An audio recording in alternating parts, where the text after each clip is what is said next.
Да оставим езиковите бариери и да обърнем внимание на тези, които пречат на живущите в една цяла жилищна кооперация да стигнат до дома си. Нека си припомним как започна всичко. С една бариера. Парко.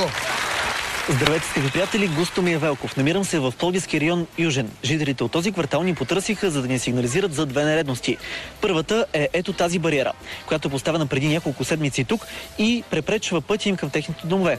Втората нередност е втора бариера, която е изникнала преди няколко часа на около 15 метра по-надолу, която залоства другия вход на кооперацията. За да мога да стигна до дома си, аз трябва да платя 1 левче на час или да предвидя абонамента за достъпа. Утре съвсем спокойно те могат да сложат на входната врата на входа една бариера и да кажат, за да минете да се качите по стълбите, трябва да ни дадете примерно 28 лева и 63 стотинки. Не е нормално за мен това нещо. В кой век живеем? Господин Карайлански от личния му телефон ми се обажда, инвеститора на Микрон.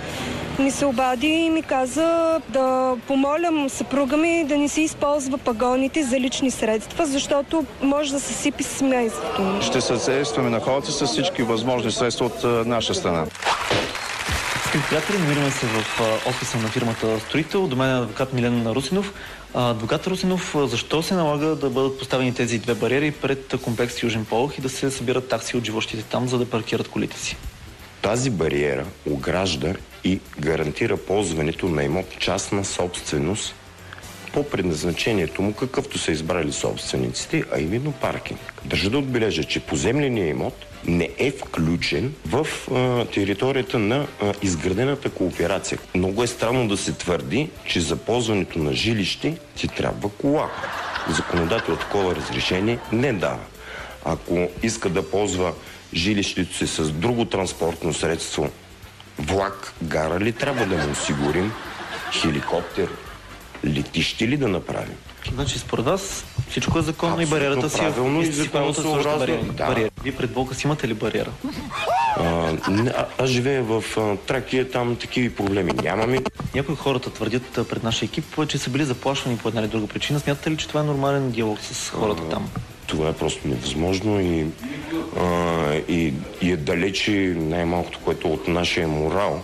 Хората смятат, че са потъпкани техните елементарни човешки права и ако вие не махнете бариерата, ще махнат те сами. Във връзка с тези заплахи, тъй като считам, че е възможно те да бъдат извършени, ние по установени от закона ред ще защитим нашите права, като сезираме съответните органи, за да защитим правата и законните интереси, които са нашите, които ние считаме, че са нарушени. Не тяхните права са нарушени, нашите права са нарушени.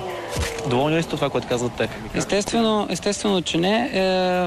Не знам защо отказаха да се срещнат и с нас. Ние си искаме и нашето, все пак ние сме дали пари и цял живот ще го плащаме това нещо. Нужно ли е да му бъда аз на него слуга цял живот, да му плащам нещо, което вече съм го оплатил? Ако това нещо го бяха вписали в предварителния договор, надали някой щеше да си закупи имот в този комплекс? Вие сезирате сега и прокуратурата, доколкото разбрах?